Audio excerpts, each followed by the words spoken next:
Hola, ¿qué tal? Un gusto saludarle en esta edición nocturna. Andrés Ramírez Fernández le saluda. Vamos a iniciar de inmediato con algunos de los temas que hemos preparado durante esta jornada para usted a esta hora.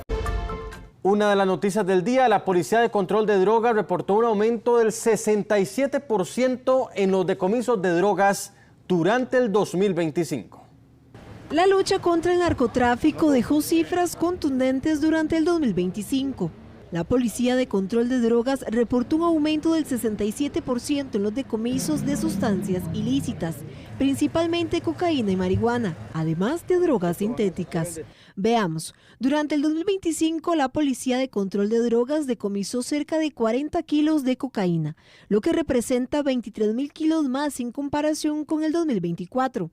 A esto se suman más de 11.000 kilos de marihuana, más de 84.000 gramos de metanfetaminas y alrededor de 23.000 dosis de crack. Además, las autoridades intervinieron 195 organizaciones criminales, es decir, 55 más que el año anterior, y detuvieron a 748 personas sospechosas de delitos relacionados con el narcotráfico. No solamente obedece al trabajo que hemos realizado estratégicamente, sino al esfuerzo que han realizado los oficiales de la Policía de Control de Drogas. Según datos oficiales, este aumento en los decomisos responde a un mayor número de operativos, investigaciones de largo alcance y controles en puntos estratégicos del país, ante un incremento en el ingreso de droga al territorio nacional. El país ya no funciona únicamente como una ruta de tránsito, sino que parte de esa droga se está quedando para consumo local. Esas estructuras se están fortaleciendo, están estableciendo diferentes acciones, mecanismos, lo hemos visto en el plano internacional, pero también lo estamos viendo en el plano local. Además, han identificado cárteles mexicanos que son considerados muy violentos, operando en el territorio nacional. Existe una relación de las personas que han sido investigadas con este tipo de cárteles mexicanos, más que todo. Sinaloa, Jalisco Nueva Generación. El año anterior también tuvimos la detención de 13 personas de nacionalidad mexicana prácticamente en una embarcación, un yate, donde decomisamos aproximadamente 1 tonelada. Un trabajo también que realizamos coordinado con la DEA. La Policía de Control de Drogas asegura que los operativos se mantendrán y reforzarán con el objetivo de golpear las estructuras criminales y reducir el impacto del narcotráfico en el país.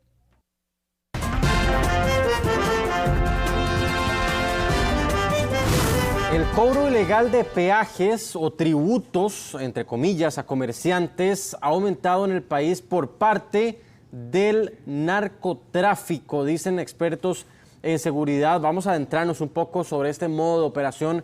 Rachel Matamoros en directo hasta ahora. Rachel, buenas noches. Es correcto, en nuestro país han crecido estos delitos que son conocidos como cobros de peajes o tributos a comerciantes. De acuerdo con expertos en materia de seguridad, esto se debe específicamente por la proliferación de estructuras criminales que se han desarrollado en estos últimos años. Pero ¿cómo es que operan estas estructuras? Bueno, todos estos detalles lo ampliamos en la siguiente información. El cobro ilegal de llamados peajes o tributos a comerciantes ha ido en aumento en distintos puntos del país, una modalidad delictiva que, según expertos en seguridad, se han intensificado como respuesta a la mayor presión policial contra estructuras criminales tradicionales. Recordemos que al aumentar el cerco policial sobre actividades criminales tradicionales como el narcotráfico, el narcomenudeo, tráfico internacional, los criminales optan por migrar hacia otro tipo de actividad criminal. De ahí que tengamos un problema muy fuerte con el tema de gota a gota y más recientemente con el tema de cobro de peajes o de cobro de extorsiones o de permisos a comerciantes legítimos para que puedan trabajar u operar en zonas donde la criminalidad cree que es dueño de la zona o del sector. Es un fenómeno que viene aumentando y que se debe detener lo antes posible. De acuerdo con los especialistas, ante el fortalecimiento de los operativos y la presencia policial, muchos delincuentes optan por migrar hacia delitos de extorsión directa, concentrándose en comerciantes ubicados en zonas donde estas bandas buscan imponer control territorial. pero más que todo las que generan este nivel de violencia homicida y este tipo de amedrantamientos en las comunidades son organizaciones de narcomenudeo que venden ciertas cantidades de droga en ciertas comunidades. De acuerdo al informe del crimen organizado a nivel global, se determina que Costa Rica en 10 años pasamos de 34 organizaciones criminales a 340. Entonces sabemos que existe una proliferación de estructuras, pero más que todo asociadas a narcomenudeo. Policía judicial muy confiable, que no ha sido permeada mayor cosa por la criminalidad organizada, y eso hay que aprovecharlo. Tenemos que mejorar las leyes. No existe un mecanismo de protección hacia comerciantes. Recordemos que se captura al criminal, pero el comerciante sigue en la zona. Este fenómeno quedó nuevamente en evidencia tras una serie de allanamientos realizados recientemente por el organismo de investigación judicial en contra de una banda dedicada a exigir pagos ilegales a comerciantes en Limón. Los montos exigidos por esta banda oscilaban entre los 100.000 y hasta 1 millón de colones. Las personas usualmente pagan más que todo por miedo a tener algún tipo de ser víctimas de extorsión o algún tipo de intimidación por parte de estas mismas estructuras, porque la realidad es que es protegerles contra ellos mismos, ya que en caso de que no paguen, pues obviamente es posible que tengan algún tipo de amenaza o amedrentamiento para que puedan seguir pagando. Las autoridades recalcan la importancia de que los comerciantes denuncien este tipo de hechos, ya que la información suministrada es clave para identificar, desarticular y judicializar a estas organizaciones. Bueno, y como veíamos recientemente, el OIJ realizó unos allanamientos precisamente por este tipo de delito, donde las estructuras criminales han cobrado hasta más de 1 millón de colones a los comerciantes y quienes también terminan accediendo debido a ese miedo. Es acá donde las autoridades hacen también este llamado para que usted como comerciante también se atreva a denunciar estos delitos y por supuesto también lo puede realizar de forma de anonimato. Claro, Rachel, muchísimas gracias. Muy buenas noches. Un tema sin duda alguna que hay que poner sobre el renglón. Otro de los temas del día, el Ministerio de Educación Pública despidió sin responsabilidad patronal a un profesor del Colegio de Santa Ana por hostigamiento sexual en contra de una alumna. El testimonio de las alumnas de 8º grado del Colegio de Santa Ana fue vital para que el MEP tomara la decisión. Ellas narraron que el profesor de artes industriales comenzó a comentar en la clase acerca de un colega educador que había violado a una alumna en otro centro educativo, pero además caracterizó a la víctima del ataque sexual de forma despectiva, describiéndola como una joven de busto grande, utilizando un lenguaje vulgar. Además, observaba fijamente a una de las alumnas de 14 años, quien lo increpó, y el sujeto le indicó que ella parecía la gemela de la otra estudiante. Además, le invadió su espacio al acercarse al pupitre donde se encontraba sentada. La clase reaccionó en contra de lo que el profesor estaba contando, sobre todo la estudiante, que él no le quitaba la vista de encima. Ella llamó a su madre por WhatsApp y le contó lo que había ocurrido. La denuncia disciplinaria en contra del profesor de artes industriales, apellido Jiménez Artavia, quien ya había sido sancionado en el año 2019 por hostigamiento sexual y tenía 34 años de servicio, se formalizó hace 6 meses. El MEP estableció que se trata de una falta grave, por lo que gestionó el despido sin responsabilidad patronal y lo sacó del registro de elegibles del servicio civil. Eso no está bien, ¿verdad? Menos para un colegio y un profesor, ¿verdad? Pero sí, me parece bien que haya un despido para eso. Aunque las leyes de este país se han vuelto un poco suaves, pero sí, el que haga tal cosa sí merece que lo castigue, porque el alumno hay que protegerlo, porque si no esto es una corrupción más de lo que estamos. Pero este no es un caso aislado. En septiembre anterior, un profesor de inglés del IPEC de Cartago fue sorprendido en un motel de San Francisco de los Ríos, San José, con una alumna de 16 años. Y en octubre, la sección de cibercrimen del OIJ detuvo a un maestro de la escuela de Alajuelita por tenencia y difusión de pornografía infantil.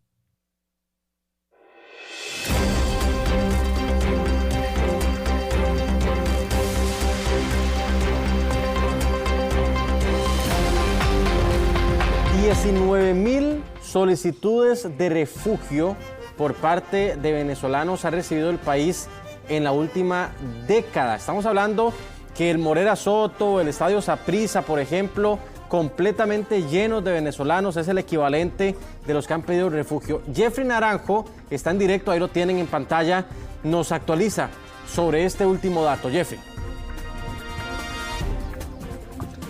Así es, Andrés, acá en Costa Rica muchas veces damos por sentados servicios básicos como el agua potable, la electricidad e incluso ir al súper y comprar algunos insumos básicos, pero situaciones como estas son las que han llevado a venezolanos el no asegurarles, por ejemplo, servicios básicos de subsistencia, a tener que abandonar su país en los últimos años, y sumado a eso también las amenazas de arresto, muchas veces un tenso ambiente político como hemos podido observar que se ha vivido en Venezuela en los últimos años, llevaron a que efectivamente del 2015 al 2025 fueran poco más de 19,000 personas las que solicitaran refugiarse en nuestro país de nacionalidad venezolana, por supuesto. Y acá en la Dirección General de Migración y Extranjería precisamente es donde se tramitan todas estas solicitudes de personas que solicitaban refugio, ya sea temporal en su camino hacia los Estados Unidos o hacia México, o también personas que se quedaron a vivir acá en Costa Rica. Nosotros fuimos precisamente a conversar con uno de estos refugiados que aún está esperando que le aprueben su solicitud,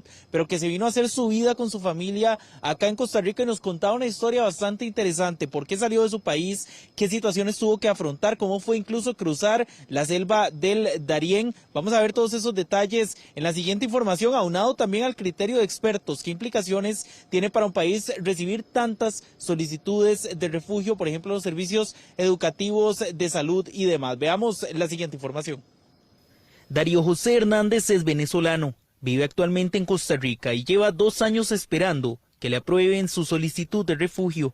Tenemos una condición que es solicitante de refugio. Cuando solicité, hace ya 2 años, me dijeron que es un proceso, entonces queda como en revisión. Mientras está esa revisión, el primer carnet me duró 1 año, ya se me había vencido, lo tuve que volver a sacar porque todavía está en revisión el proceso de solicitud. O sea, ha sido un poco lento. Él, al igual que miles de venezolanos, huyó del régimen de Nicolás Maduro luego de recibir amenazas. Mi mamá tenía un restaurante en Venezuela, donde en ese restaurante iban a comer muchos policías. Entonces yo me presentaba mucho en las protestas, iba todos los días, hacía mi labor protestando, y uno de los policías le dice a mi mamá que por favor me dijera a mí, que me había reconocido en las protestas, que dejara de ir porque ya me estaban fichando los colectivos. Mi camino era ir a Estados Unidos y paso por la selva del Darién, y cuando llego aquí a Costa Rica, vi Costa Rica, vi el país, me encantó Costa Rica, dije, puedo trabajar acá.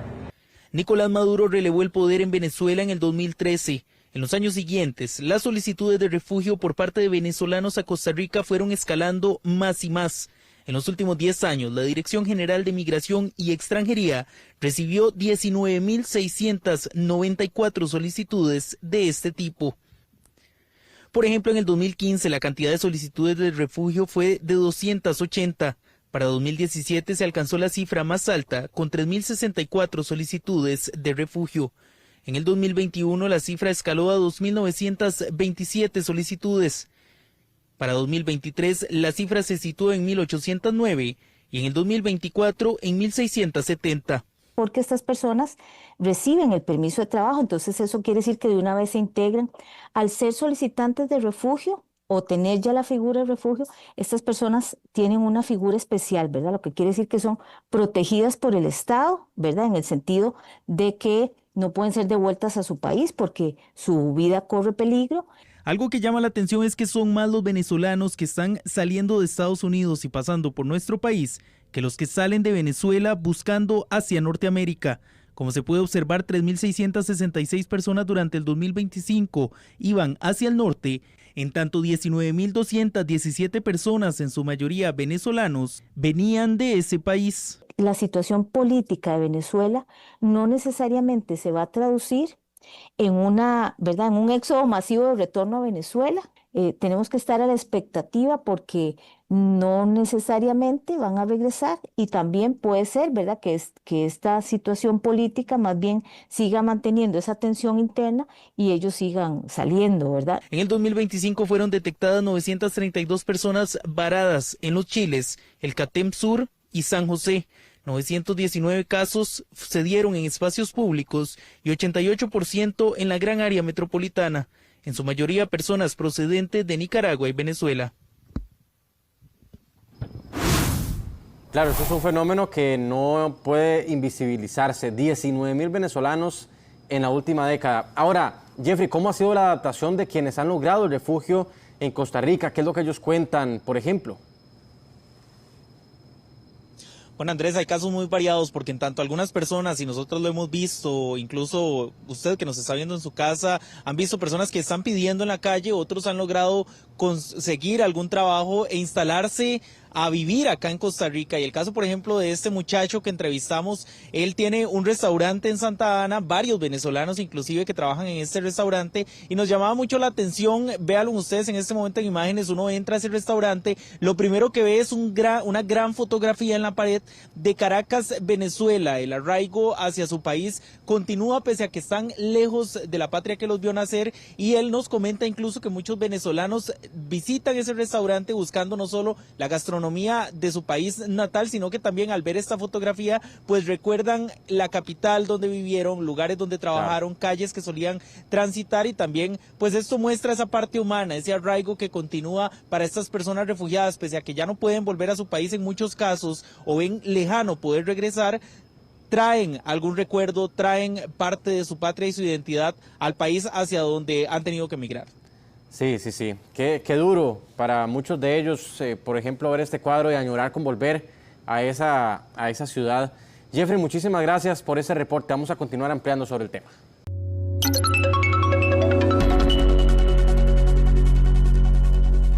Bueno, y hablando de plata, vámonos al tipo de cambio con respecto al dólar. Ahí tenemos la compra, 495,22. La venta en 500 colones con 57. Precios de referencia del Banco Central.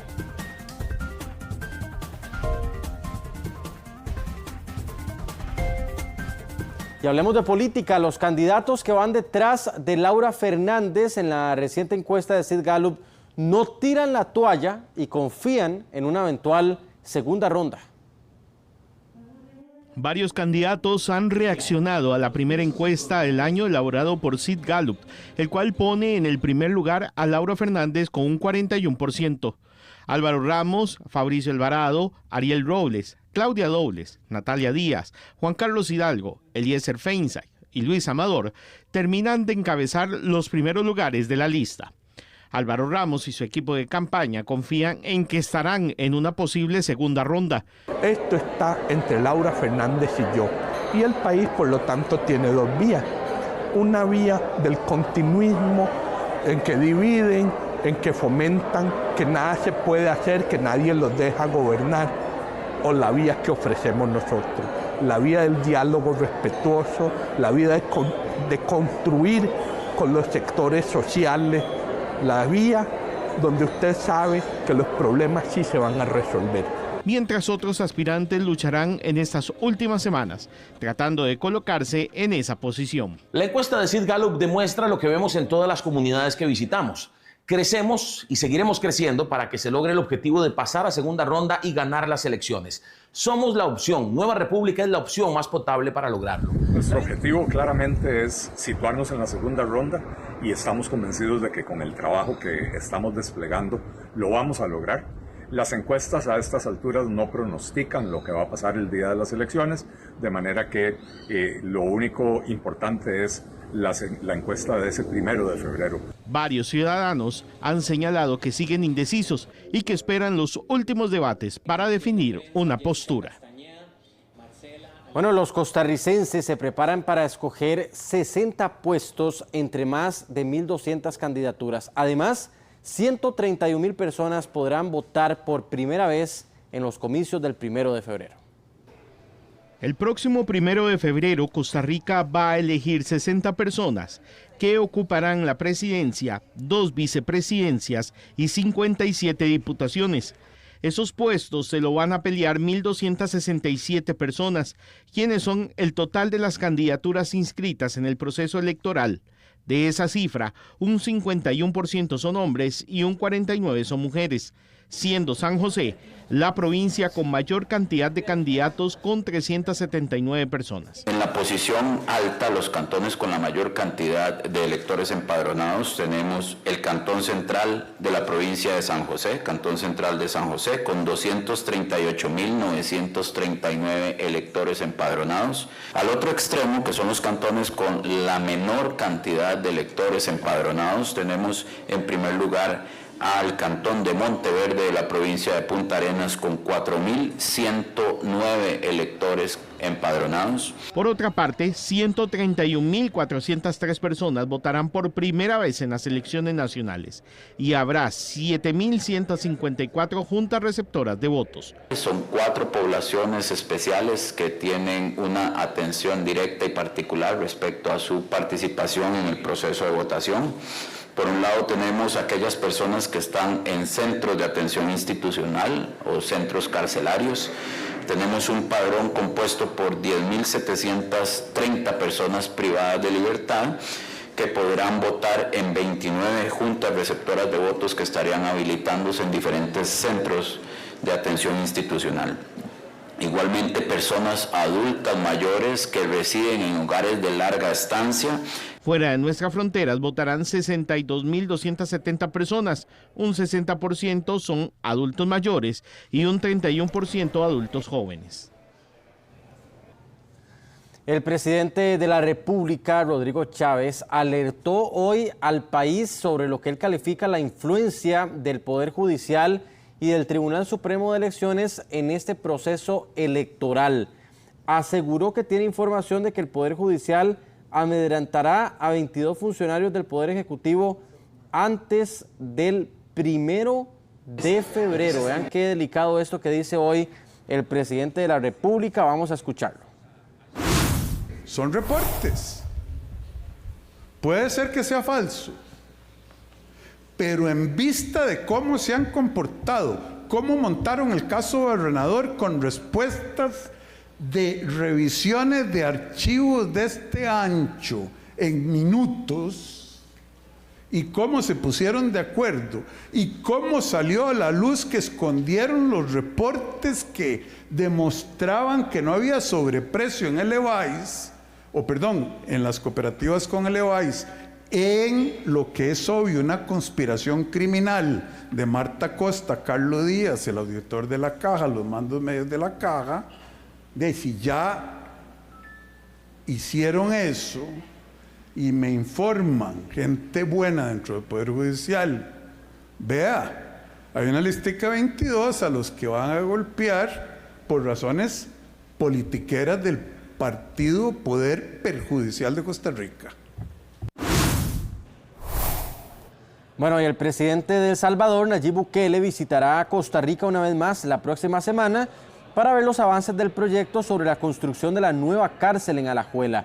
Según el mandatario Rodrigo Chávez, su homólogo revisará y aportará documentación para que Costa Rica pueda avanzar contra el crimen organizado. Tendremos el honor en Costa Rica de contar con la presencia del presidente de El Salvador, don Nayib Bukele, la semana entrante, quien viene a ver con sus propios ojos los grandes avances de la obra del Caco, nuestra cárcel, donde cuando podamos cambiar las leyes de este país contra el crimen y tener al fin, como Dios como merecemos, como Dios manda, un poder judicial que funcione, vamos a estar listos para aislar de la sociedad a los sicarios y a los criminales que nos tienen tan mal. Y don Nayib viene. Y el país recicló más de 1.349 toneladas de envases Tetra Pak. Todo este reciclaje se utiliza para la fabricación de nuevos productos, por ejemplo, cajas de cartón corrugado o mobiliario escolar. Vean qué interesante esta causa. Gracias al programa Tu Papel Cuenta, usted de hecho podría sumarse a esta iniciativa buscando su página en internet Tu Papel Cuenta para poder buscar los puntos de entrega voluntaria. Costa Rica se destaca en la región por su compromiso con el reciclaje como parte del desarrollo sostenible. Esta práctica impulsa una cadena productiva que genera además empleo y cuida al medio ambiente. Por su sintonía, muchísimas gracias. Su servidor Andrés Ramírez Fernández le acompañó durante esta hora informativa. Mañana es el segundo debate provincial. Son los candidatos a diputados por la provincia de Guanacaste a partir de las 9. Por tanto, no hay edición nocturna porque el debate pues lleva bastante tiempo para que usted se quede sintonizado a Canal 6 y también a Radio Monumental. Nos vemos. Buenas noches.